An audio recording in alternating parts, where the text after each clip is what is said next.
Good morning, thanks for tuning in. So previously I did a video on the jab cross of the basic punches in martial arts. Now what I'm going to do today is I'm just going to obviously add a little bit more to that now. So I'm going to throw into the left hook and the right uppercut for you today. So I want you to get into that stance that we were in before. So right leg back, left leg in front, bending that front knee slightly, so left leg slightly bent at the front, back foot in a nice position, so we should have that gap running between those feet. Hands at shoulder height, again, nice and relaxed. I'm not tight, I'm just a nice relaxed position. So what we're going to do is we're going to throw in the left hook. So this left hook, when I come around this corner, I want to be making sure that I'm making a nice shape and the full power is going through. So what happens is, as my hip starts to twist, my arm starts to come up, my hand comes around the corner and my arm's in a nice straight position. As I hit here on the target, I'm making that connection and I'm driving a straight line through. So if I quickly show you on this angle, coming through, and then as I hit, I make a straight line. The one thing I don't want to do is skirt backwards. I want to make sure that I hit through and I make that power go right through the target. If I skirt off and I come back, I'm losing the power, hence why I always make sure I'm coming through a nice strong position. Now some people like to punch with the hand with the palm facing forward. It's just a shorter punch. Some people prefer it that way. Even at a short distance I will punch with the two knuckles coming through. It's how I've been taught. So obviously there's no right or wrong with that. If you prefer to do palm facing in, it's the same method, it's the same punch, it's just coming through with the hand position slightly different. I like to be strong with the knuckles forward. My fingers, I used to always get them caught, I'd always crack them, I'd end up hitting the pad wrong or I'd hit the connection wrong on the person, and that always caused me a little bit of pain. So what I want to do is I want to create maximum impact with these knuckles. I've got a strong line, nice strong position, the bone's nice and strong through, and then what I'm going to do is I'm going to drive off this hip, so I'll come through on that left hook and I'm driving through. Now if you look at my toes at the bottom, what's happening is I'm turning on those toes, so as I come through I'm really driving that position through. I'm not just using this top half and driving with just the arm, I'm engaging all that power from these feet right through the hips, right through the body, and I'm engaging everything I've got into that left hook. So again, just coming round as we hit through, left hook in, nice and strong position as I come round that corner and through. Remember, nice straight line on the end, so we're driving that power straight through. Now obviously for this, I'd probably be hitting chin level if I was to hit this hook here. I wouldn't necessarily want to connect up here to the temples, it could be quite devastating. Hitting here as a self-defense move, it's just a good position where obviously it's going to knock them off guard, it might take them out on the floor, it could just give me time to be able to go. So that left hook, nice strong position. So all we're going to do, we're just going to drop that left hook in and back. So get yourselves in position, nice and relaxed again, remember shoulders nice and loose. Get set, ready? 1, 2, 3, remember the hip engaged, 4, 5, 6, 7, 8, 9, 10. Okay, so we can also use the right arm. Obviously my length on this, I'm dropping through, and it's a bit like when we hit the cross punch, we're dropping through, so we're still engaging all this momentum from these feet right up through the hip, right up through the body as I drive around that corner. I'm using the hip to drop me through as well. So again, in for that right hook and back. Have a little practice with me now. Get set. 1, 2, 3, 4, 5, 6, 7, 8, 9, 10. So, done a left hook and a right hook. You can have a little practice with them again. But what we're going to do now is I'm going to move on to this right uppercut. So what I want to do with this right uppercut is it's a very strong, powerful punch. I'm going to use these feet, again, these hips, everything's got to engage as I drop through. Notice where the hand is, I'm not making a big circle, I'm not swinging, I'm not showing it to anybody.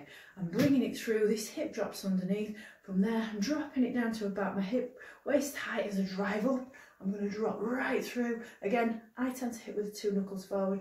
You might prefer to hit in this direction with the palm facing in, but I find again that I would hurt my fingers on the end. So I tend to drop it through from a self-defense perspective when I'm dropping through these 2 knuckles forward and I'm coming up under that chin nice and strong. So again, uppercut strike underneath and back. So again, dropping it through, coming up and through, nice long position, and I'm dropping up underneath on the end. So we'll have a little practice at that uppercut. Just stay in your own time if you need to, or you can stay to my count. Get set, ready?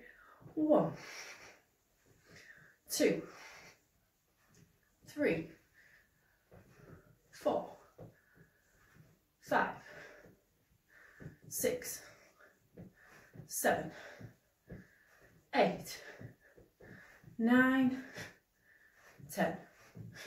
Okay, so on the left uppercut, it's exactly the same. This time, legs in front. It's a lot simpler method, but I don't quite probably get as much power in this left side, so I tend to drop my uppercut off my right leg. If I'm going to use it, it's going to usually come off the right, but if I was in a self-defense situation and I had to use it off the left, then I would.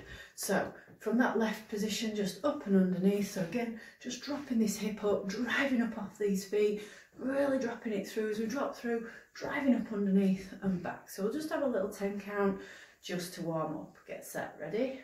1, 2, 3, 4, 5, 6, 7, 8, 9, 10. Okay, so now what we're going to do is we're going to put right uppercut into left hook. So we're going to combination this up now. One of my favourite combinations has this as a starting set of moves. So I do find that this is a very strong way to start. When I'm on the pads, I like this as a nice gritty routine. It's good to get the power in. If you've had a bad day at work or you're a bit stressed out, hitting the pads, if you can get somebody to hold some pads for you, it's fantastic.